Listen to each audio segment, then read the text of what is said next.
ఆచి చికెన్ మసాలా. ఇవాళ వాస్తవానికి ప్రతి ఒక్కరం ప్రపంచవ్యాప్తంగా సమానత్వం కోసం కానీ స్వేచ్ఛ కోసం కానీ కనీస మానవ విలువలు ఈ ప్రపంచంలో వర్ధిల్లాలి అంటే ప్రతి ఒక్కరం కూడా ఇంటలెక్చువల్గా ఎంతో కొంత డెవలప్ కావాలి అంటే కంపల్సరీ విద్య అనేది ఉండాలనేటటువంటి ఆలోచనకి ప్రపంచవ్యాప్తంగా అందరం కూడా వచ్చాం. అది బీద దేశమా, గొప్ప దేశమా, అమెరికా లాగా క్యాపిటలిజంని ఎంకరేజ్ చేసే దేశమా, లేకపోతే లిబరల్ ఐడియాలజీతో ఉన్న దేశాలా అన్నటువంటి భేదం లేకుండా ప్రతి ఒక్కరం కూడా చదువుకు చాలా ఇంపార్టెన్స్ ఇస్తున్నటువంటి సందర్భాన్ని మనం గమనించుకోవాలి. మరి చదువు ఫార్మాట్ ఏంది, ఫార్మల్ ఎడ్యుకేషన్ సిస్టమ్ ఏంటిది, ఆ ఫార్మల్ ఎడ్యుకేషన్ అనేటటువంటిది అది ఆ పిల్లల్ని కన్నా తల్లిదండ్రుల బాధ్యత మాత్రమేనా, లేకపోతే మొత్తం యావత్ సమాజాన్ని నడిపించేటటువంటి ప్రభుత్వాల బాధ్యతన అనేటటువంటిది పెద్ద ప్రశ్నగా ఇవాళ ప్రపంచమంతా మిగిలిపోయింది. అంటే ఎడ్యుకేషన్ అండ్ హెల్త్ అనేది social obligation of a government అని బలంగా నమ్మినటువంటి ప్రభుత్వాలు ఉన్న చోట ఫ్రీ ఎడ్యుకేషన్, ఫ్రీ హెల్త్ వస్తుంది.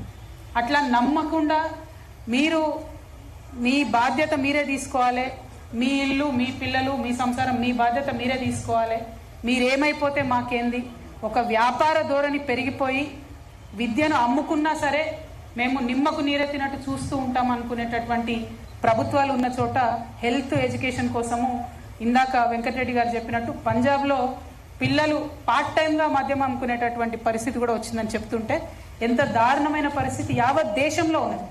ఇందాక తమ్ముడు లక్ష్మణ్ మాట్లాడుకుంటూ అన్నాడు ఏమని, ఇక్కడ ఉన్నటువంటి విద్యా సంస్థలలో చాలా సంస్థలు రాజకీయ నాయకులు ఉన్నాయి. కేవలం తెలంగాణలో కాదు, యావత్ భారతదేశంలో ఉండేటటువంటి విద్యా సంస్థల్లో కూడా కేవలం వ్యాపార ధోరణితో పెట్టినటువంటివి, అందులో మెజారిటీ శాతం రాజకీయ నాయకులకు సంబంధించినటువంటి ఉన్నాయి అనడంలో ఎటువంటి అబద్ధం కూడా లేదు. అది కరెక్టా కాదా, అలా ఉండడం వల్లనే నష్టం జరుగుతుందా అంటే దానికి చాలా డెప్త్గా మనం ఆలోచించుకోవాల్సినటువంటి అవసరం ఉంది. అయితే ఎన్ని ఆలోచనలు చేసినా సొల్యూషన్ కావాలి. ఫస్ట్ ఆ సొల్యూషన్ ఏంటిది అని అన్వేషించడానికి ఇవాళ మనందరం కూడా ఇక్కడ కూర్చున్నాం. ఇప్పుడు ఉన్నటువంటి పరిస్థితుల్లో ఇమీడియట్ రిలీఫ్గా ఇది మే మంత్, నెక్స్ట్ జూన్లో మళ్ళీ అడ్మిషన్ స్టార్ట్ అవుతాయి.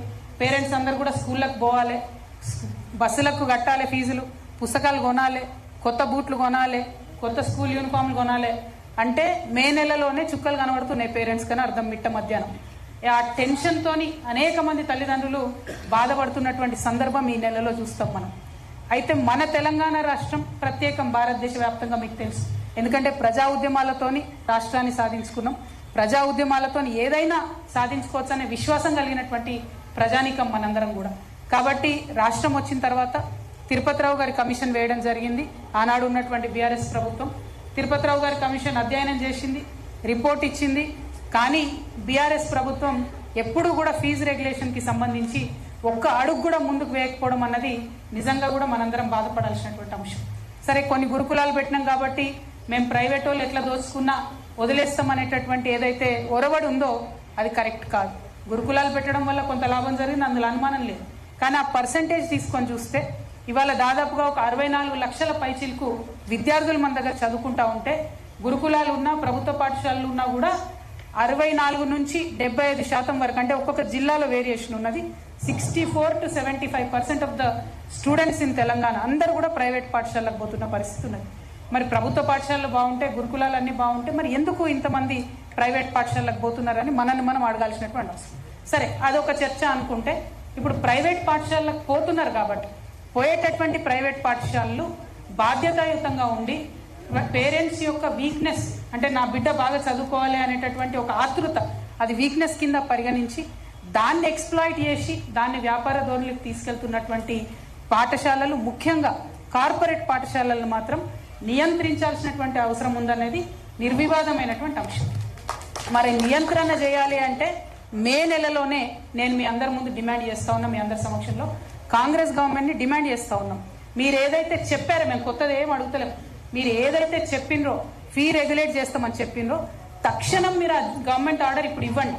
మీరు చట్టం పెట్టడము, అసెంబ్లీ చేయడము అవన్నీ తర్వాత, ఎందుకంటే నొప్పి ఉన్నప్పుడే మందు కావాలి. ఇప్పుడు పేరెంట్స్కి మే నెలలో బాధ ఉన్నది, నొప్పి ఉన్నది, తీవ్రత ఉన్నది. ఇప్పుడు ఇమ్మీడియట్ గా నిజంగానే మీరు ప్రజాప్రభుత్వం అయితే, నిజంగానే మీరు ప్రజలకు ఇచ్చినటువంటి మాట నిలబెట్టుకోవాలనుకుంటే, నిజంగానే మీరు ఈ ప్రజల్లో తలెత్తుకొని తిరగాలనుకుంటే మాత్రం ఈ మే నెలలోనే తక్షణమే ఫీ రెగ్యులేట్ చేస్తూ జీవో దేవాలని మేము డిమాండ్ చేస్తా ఉన్నాం.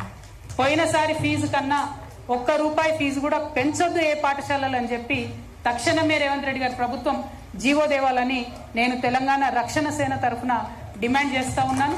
మరి ఇక్కడ ఉన్నటువంటి రౌండ్ టేబుల్లో ఉన్న పేరెంట్స్ అందరూ కూడా, టీచర్స్ అందరూ కూడా యాక్సెప్ట్ చేస్తారని చెప్పి నేను బలంగా విశ్వసిస్తున్నాను. అది immediate solution. Long term solutions 100 ఉండొచ్చు, కానీ తక్షణం మనకు కావాలి. నిజంగా ఎంత ఘోరంగా ఉన్నాయంటే ఫీజు, మరి ప్రభుత్వం యొక్క అజ్ఞానం కూడా ఎంత దారుణంగా ఉందంటే, మన దగ్గర హైదరాబాద్ పబ్లిక్ స్కూల్ అని చాలా పాపులర్ విద్యా సంస్థ, అనేక సంవత్సరాల నుంచి ఉన్నటువంటి సంస్థ. ఆనాడు నిజాం ఉన్నప్పుడు అది ఆయన జాగీర్ ఉంటే దాన్ని తీసి స్కూల్ పెట్టుకోమని ఇచ్చినటువంటి సంస్థ. అంటే ఎసెన్షియలీ హైదరాబాద్ పబ్లిక్ స్కూల్ది అది గవర్నమెంట్ ల్యాండ్, ప్రభుత్వం యొక్క భూమి.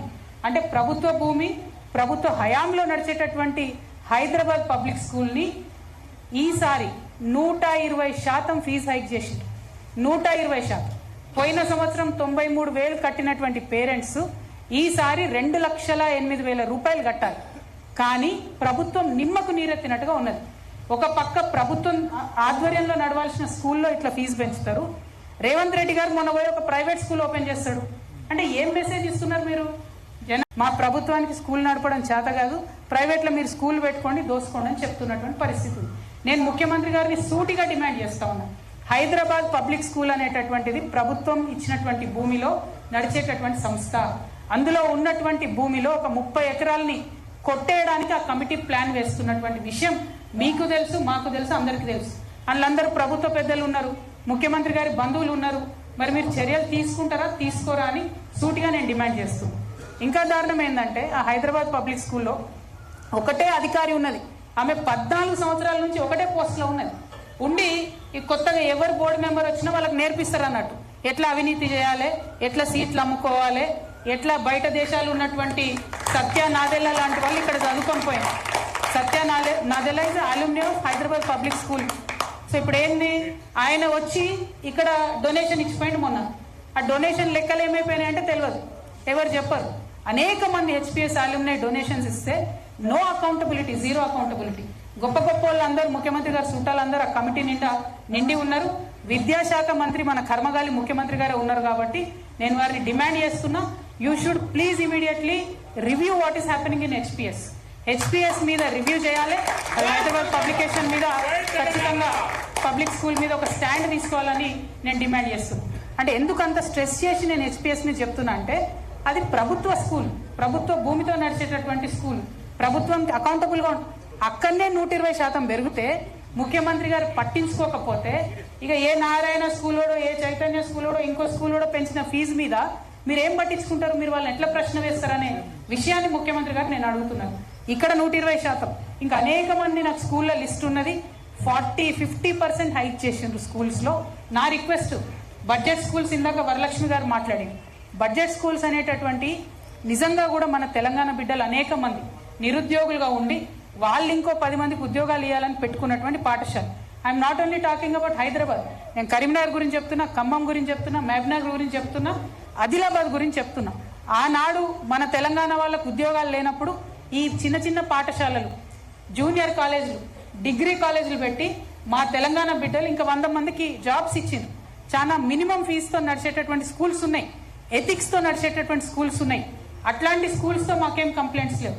కానీ విద్యను మొత్తం ఒక వ్యాపారం చేసి మేమే ఉన్న స్కూళ్ళన్నీ మింగుతాం, ప్రతి జిల్లాకు పోయి ఆ స్కూళ్ళని బినామీ పేర్లతో కొనుక్కుంటాం, పర్మిషన్ ఉన్నా లేకున్నా నడిపించుకుంటాం అనే స్కూల్స్ తో మాత్రం ఖచ్చితంగా మొత్తం సమాజానికి, తెలంగాణ సమాజానికి ప్రాబ్లం ఉంది.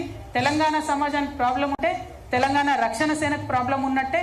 ఖచ్చితంగా కార్పొరేట్ స్కూల్స్ మీద మాత్రం మేము కొట్లాడతామనే విషయాన్ని ఈ సందర్భంగా తెలియజేస్తున్నాం. మరి గౌరవ ముఖ్యమంత్రి గారు వారిని కోరుతా ఉన్నాం, ఈ ఫీ ఇమీడియట్ డిమాండ్ ఇస్ ఖచ్చితంగా పోయిన సంవత్సరం కన్నా ₹1 పెంచొద్దు స్కూల్ ఫీ అనే జీవో ఈ నెలలోనే తీసుకురావాలి. ఇప్పుడు ఇక్కడ అన్ని రంగుల జెండాల వల్ల ఉన్నాం, పీడిఎస్సీ ఉంది, ఎస్ఎఫ్ఐ ఉంది, ఇంకా అనేక మంది ఉన్నారు. వారందరినీ కూడా నేను కోరుతున్నా, దీనికోసం కలిసికట్టుగా కొట్లాడదాం. నాట్ ఓన్లీ ఇన్ హైదరాబాద్, రాష్ట్ర వ్యాప్తంగా ప్రతి కలెక్టరేట్ ముందు మనం ఒక డేట్ అనుకొని నిరసన ప్రదర్శన పెడదాం.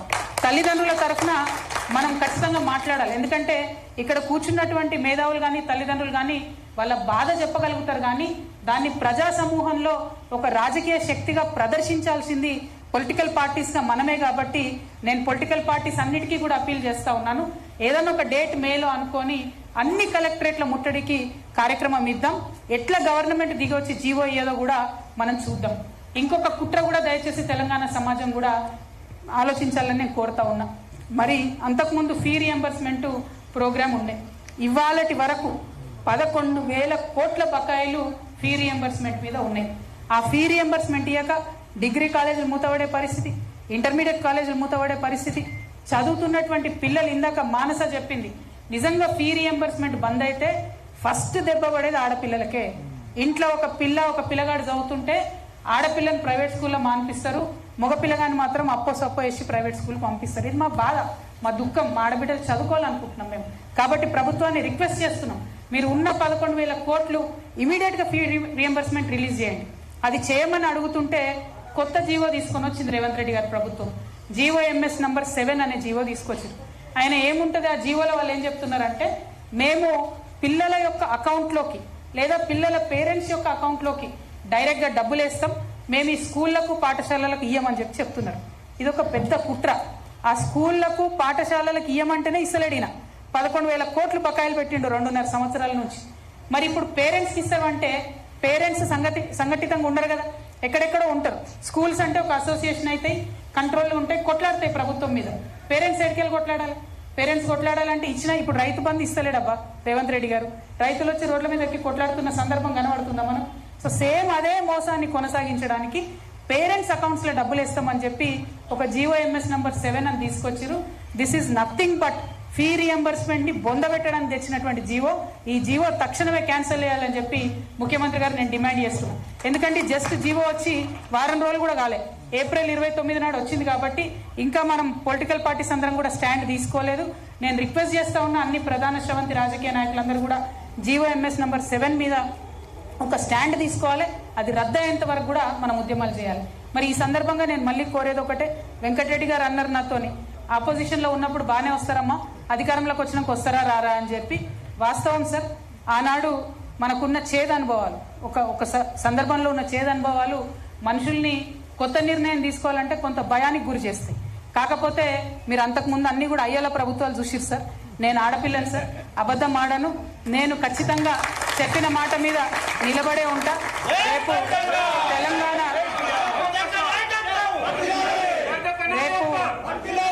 తెలంగాణ ప్రజల ఆశీర్వాదంతో, మీలాంటి మేధావులందరి సపోర్ట్ తోని ఖచ్చితంగా తెలంగాణ రక్షణ సేన అధికారంలోకి వస్తుందని నేను బలంగా నమ్ముతున్నా సార్. ఎందుకంటే మేము అనుకునేది ఒకటే, ఏం అవసరం ఉంది వాళ్ళ సమాజానికి, ఏం కావాలి, ఏం అవసరం ఉంది, ఎందుకోసం తెలంగాణ ప్రజలు ఇబ్బంది పడుతున్నారని దీర్ఘంగా ఆలోచిస్తే, ఇప్పుడు ఇక్కడ మనని తీస్తున్నటువంటి కెమెరామెన్స్ ఉంటారు సార్, వాళ్ళకున్న జీతంలో 60 నుండి 70% వరకు విద్యకు వైద్యానికే ఖర్చు అయిపోతుంది. ఒక రైతన్న ఉంటాడు సార్ ఊర్లో, ఆదిలాబాద్లో ఎక్కడనో, ఆయనకు రైతు బంధు రావచ్చు, ఇంకోటి రావచ్చు.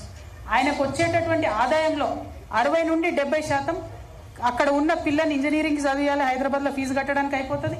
ఏదన్నా జబ్బు వస్తే మొత్తం అయిపోతుంది. అంటే పూర్తి తెలంగాణ సమాజం కూడా తను సంపాదించేటటువంటి సంపాదనలో 60 to 70% విద్యకు వైద్యానికి ఖర్చు పెడుతున్నారు. కాబట్టి as a government, as a peoples government ఖచ్చితంగా ఆ అప్లికేషన్ గవర్నమెంటే టేకప్ చేయాలని ఒక సిన్సియర్ ఆలోచనతో, ఒక ఇన్డెప్త్ అనాలిసిస్ తోని, బడ్జెట్ స్టడీ చేసి, ఇంటర్నేషనల్ లెవెల్ ఉన్నటువంటి ఎకనామిక్స్ తో చర్చించిన తర్వాతనే, అన్ని ఆలోచించినాకనే ఉచితంగా విద్యా వైద్యం ఇస్తామని ప్రామిస్ చేశారు.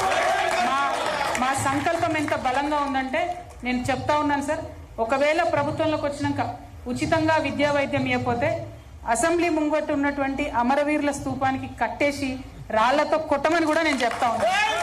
అంటే ఎందుకు ఈ మాట చెప్తున్నా అంటే, ఒక బాధలోంచి, ఒక దుఃఖంలోంచి, ఒక ఆవేదనలోంచి పుట్టినటువంటి రాష్ట్రం తెలంగాణ రాష్ట్రం. ఏదో ఉట్టుట్టిగా ఒక గవర్నమెంట్ ఆర్డర్ పెడితేనో ఎవరో పైన ఢిల్లీలో డెసిషన్ తీసుకుని వచ్చిన రాష్ట్రం కాదు. 1200 మంది పిల్లలు చచ్చిపోతే వచ్చినటువంటి రాష్ట్రం. ఆనాడు విద్యార్థులు ఉద్యమం చేసి ఒక్కొక్కరి వీపుల మీద 100లాది లాఠీలు విరిగితే వచ్చినటువంటి రాష్ట్రం. కాబట్టి అంత సంవేదనతో పరిపాలన జరగాలి. అది మిస్ అయింది 12 years.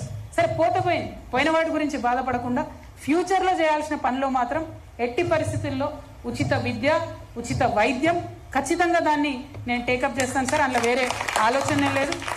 మీరు అన్నట్టు మన తెలంగాణలో బడ్జెట్ పుష్కలంగా ఉంది, కానీ ఇచ్చేటటువంటి మనసులు అయ్యలకు లేవు సార్. పరిపాలించే అయ్యలకు ఖచ్చితంగా ఒక తల్లిగా నాకు ఆలోచన ఉంది కాబట్టి నేను ఆ ప్రయత్నం చేస్తానని చెప్పి మీ అందరికి కూడా